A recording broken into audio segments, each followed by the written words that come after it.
चलिए आप देख सकते हैं इसके पिछले प्रोग्राम में हमने आपको चेक बॉक्स के बारे में और रेडियो बटन के बारे में बताया था।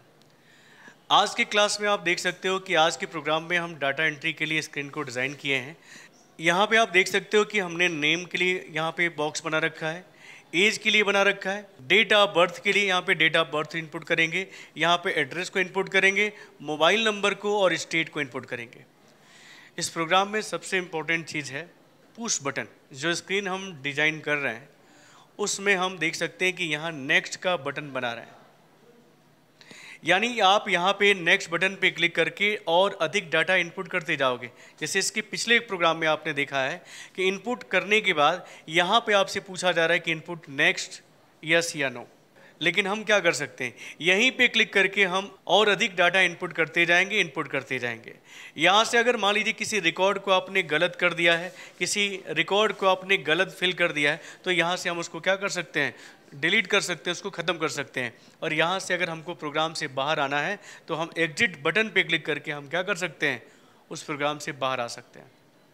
यानी इस प्रोग्राम के अंदर हम देख सकते हैं कि हमें इस तरह के बटन को डिज़ाइन करना है, इस तरह के बटन को इनपुट करते समय हमको जो है इस तरह के बटन का जो यूज़ है उस बटन को हमको डिज़ाइन करना है।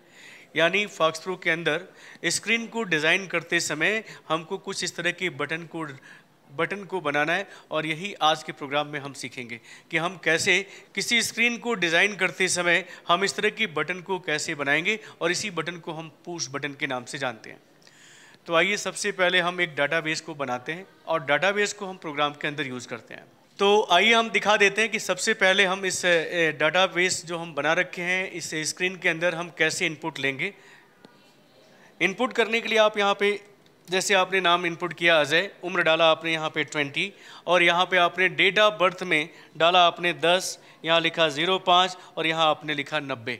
एड्रेस में आप यहाँ पे डाल दीजिएगा भाटपार रानी, और यहाँ पे मोबाइल नंबर जो भी आपको इनपुट करना है इनपुट कर सकते हो। इसके बाद यहाँ पे स्टेट आप इनपुट करेंगे, स्टेट आप डालेंगे यहाँ पे यूपी, और इतना करने के बाद अगर आप यहाँ पे नेक्स्ट करेंगे तो ये क्या करेगा, अगला रिकॉर्ड आपसे पूछेगा। देखिए जैसे हमने नेक्स्ट बटन को सबमिट किया ये रिकॉर्ड डाटाबेस के अंदर चला गया। अगर हम डिस्कार्ड किए होते तो रिकॉर्ड डिलीट हो गया होता। और अगर हम देखिए अगर हम एग्जिट बटन पे क्लिक करें तो ये हमें प्रोग्राम से क्या करेगा, बाहर ले जाएगा। तो आइए देखते हैं कि हम इस प्रोग्राम को कैसे बनाएंगे, कैसे डाटाबेस का यूज़ करेंगे और कैसे प्रोग्राम को हम लिखेंगे। तो सबसे पहले हमें एक डाटाबेस फाइल का यूज़ करना होगा। डाटाबेस फाइल को बनाने के लिए आप क्रिएट कमांड का प्रयोग करेंगे। डाटाबेस हमने बना रखा है ऑलरेडी, मैं आपको दिखाता हूं कि कौन कौन से फील्ड आपको लेने हैं। व्यू के अंदर आइएगा और टेबल डिजाइनर पे क्लिक करिएगा, आपके सामने इस तरह का डाटाबेस बनाने का विकल्प आ जाएगा। अब डाटाबेस में आप देख सकते हो क्या क्या फील्ड आपको रखना है। आप यहाँ देख सकते हैं कि नेम है जो हमने टाइप में कैरेक्टर लिया है, वेट्स 15 लिया है, एज लिया है न्यूमेरिक टाइप 3 लिया है, डेट ऑफ बर्थ को डेट लिया है जो ऑटोमेटिक 8 ले यहाँ पे ले लेगा स्पेस के रूप में। एड्रेस कैरेक्टर टाइप होगा, स्पेस आप 20 रखिएगा, मोबाइल नंबर न्यूमेरिक रखिएगा और क्या करेगा यहाँ पे 12 कर दीजिएगा। स्टेट आप कैरेक्टर टाइप रखिएगा और इसके लिए वेट्स आप 10 रखिएगा। यहाँ पे आप ओके करिएगा तो आपसे पूछेगा इनपुट डाटा रिकॉर्ड नाउ, आप फिलहाल वहाँ पे इनपुट नो कर दीजिएगा। अब हम प्रोग्राम को लिखेंगे और प्रोग्राम के अंदर इस डाटाबेस फाइल का यूज़ करेंगे। प्रोग्राम लिखने के लिए आपको क्या करना पड़ेगा, आपको लिखना पड़ेगा modicom और यहाँ लिखना होगा फाइल का नाम F34। तो हम यहाँ पे इस फाइल को ओपन कर लेते हैं और प्रोग्राम को लिख लेते हैं। अब देख सकते हैं कि हमने इस PRG F34 के नाम से हमने PRG फाइल को ओपन किया है और इसके अंदर हमने कुछ कोड को लिखा है जो समझना है आपको। यहाँ देख सकते हैं सेट टॉक ऑफ का यूज़ किया गया है। यहाँ देख सकते हैं कि PRG फाइल आपके सामने खुल गया है जिसमें सेट टॉक ऑफ का यूज़ किया गया है, क्लियर फंक्शन का इस्तेमाल किया गया है, और अभी जो डाटाबेस फाइल हमने बनाया है उस डाटाबेस फाइल को यहाँ पे यूज़ में लाया गया है। क्योंकि जो रिकॉर्ड हम इनपुट करेंगे वो रिकॉर्ड कहाँ जाएगा, इसी डाटाबेस फाइल के अंदर स्टोर होगा।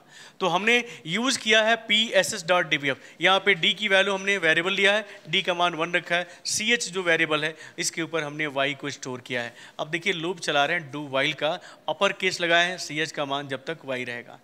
यानी अपर केस में जब तक आप CH का मान क्या करेंगे, Y इनपुट करेंगे, तब तक ये लूप चलता रहेगा और आपसे इनपुट लेता रहेगा। अब देखिएगा, पहली बार लूप चलेगा, अपेंड ब्लैंक होगा। अपेंड ब्लैंक जो आपको आपकी डाटाबेस फाइल के अंदर, जो डाटाबेस फाइल यूज़ है उसके अंदर नए रिकॉर्ड को जोड़ने के लिए हम अपेंड ऑप्शन का प्रयोग पढ़े थे। तो यहाँ पे अपेंड करेगा। अब देख सकते हैं कि ये जो बॉक्स आपके सामने खुल के आ रहा है वो इन्हीं दो की वजह से बन के आ रहा है, ठीक है। इस तरह बॉक्स बनाएंगे। ये आपका मैसेज हुआ डाटा एंट्री जो आपकी स्क्रीन के ऊपर दिखाई दे रहा है।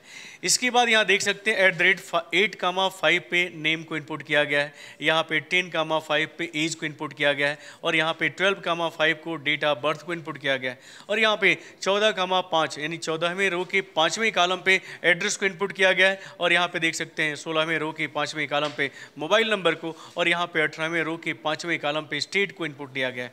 अब ये मेन पॉइंट है जो हमारे स्क्रीन को यानी प्रोग्राम को डिज़ाइन करते समय, स्क्रीन को डिज़ाइन करते समय जो बटन आपको नेक्स्ट का, डिस्कार्ड का और एग्जिट का बटन जो दिखाई दे रहा है वो इसी रो की वजह से दिखाई दे रहा है।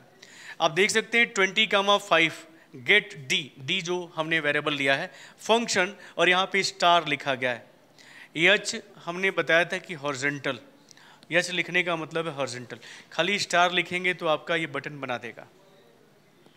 एच का मतलब हॉरिजॉन्टल, अगर एच नहीं लगाते हैं तो बटन क्या होगा, बटन एक यहाँ पे आएगा, एक बटन यहाँ पे आएगा और एक बटन यहाँ पे आएगा। यानी यहाँ डिस्कार्ड लिखा हुआ आएगा, यहाँ पे क्या लिखा हुआ आएगा, एग्जिट लिखा हुआ आएगा। इसलिए मैंने एच को यूज़ किया है।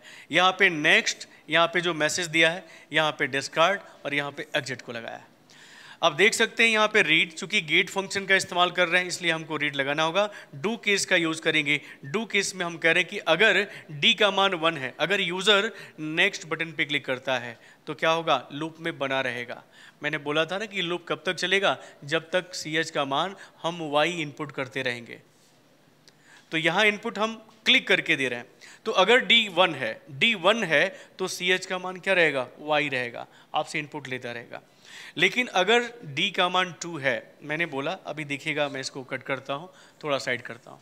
अब यहाँ देख सकते हैं कि यदि मैंने कहा कि अगर यूज़र डिस्कार्ड पे क्लिक करता है तो क्या करे, D=2 लेगा इनपुट, और क्या करेगा, वो डिलीट करेगा और पैक कर देगा। आपको बताया है कि डिलीट और पैक फंक्शन का इस्तेमाल हम कब करते हैं, किसी भी डाटाबेस फाइल से रिकॉर्ड को अगर डिलीट करना है और परमानेंट डिलीट करना है तो डिलीट करने के बाद हमें क्या करना पड़ेगा, पैक ऑप्शन का प्रयोग या पैक फंक्शन का प्रयोग करना पड़ेगा।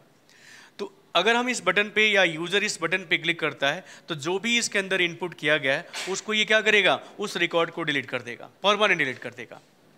अब देख सकते हैं कि अगर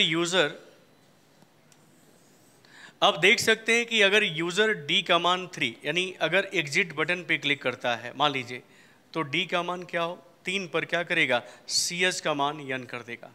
और हम बताए थे कि अगर CH का मान Y है तो वो लूप में बना रहेगा, आपसे इनपुट लेता रहेगा। और अगर CH का मान मान लीजिए Y की जगह कुछ और इनपुट आपने कर दिया है तो क्या करेगा, वो लूप से बाहर करेगा, केस का एंड होगा और जो डू वाइल आपने लगाया था उस प्रोग्राम को क्या करेगा, एंड डू कर देगा। इस तरह आप इस प्रोग्राम को लिखने के बाद इस प्रोग्राम को आपको सेव करना है Ctrl+W से, और यहाँ डू लिखना है और फाइल का नाम देना है F34, और जैसे इंटर करिएगा ये प्रोग्राम आपके सामने कुछ इस तरह रन करके आ जाएगा। अब यहाँ पे आप यूज़र नेम इनपुट करेगा, एज इनपुट करेगा, किसी भी व्यक्ति का यहाँ पे जो डेट ऑफ बर्थ है उसको इनपुट करेगा, यहाँ एड्रेस को इनपुट करेगा, मोबाइल नंबर को इनपुट करेगा, स्टेट को इनपुट करेगा। अगर और ऐसे ही रिकॉर्ड को इनपुट करते जाना है तो नेक्स्ट पे क्लिक करता रहेगा, नेक्स्ट पे क्लिक करता रहेगा, इनपुट लेता रहेगा। और अगर आपको मान लीजिए इनपुट कर दिया और बाद में लगा कि इस रिकॉर्ड को हमें इनपुट नहीं लेना है तो आप डिस्कार्ड कर दीजिएगा। और प्रोग्राम से आपको अगर बाहर आना है, इस स्क्रीन से अगर आपको बाहर आना है तो हमने आपको बताया कि आपको यहाँ एग्जिट बटन पर क्लिक करके प्रोग्राम से आप बाहर आ सकते हो। तो इस तरह आप फॉक्सप्रो के अंदर पुश बटन को बना सकते हो। उम्मीद करते हैं कि आपको पुश बटन बनाना समझ में आ गया है। इसके अगले क्वेश्चन में हम आपको रेडियो, चेक और पुश बटन के बारे में बताएंगे। ये तीनों बटन जो अलग अलग हम पढ़ चुके हैं, तीनों बटन को हम एक प्रोग्राम के अंदर डिज़ाइन करके आपको बताएंगे कि आप डाटा एंट्री करते समय रेडियो, चेक और पुश बटन को कैसे प्रयोग करेंगे। तो आज के क्लास में बस इतना ही।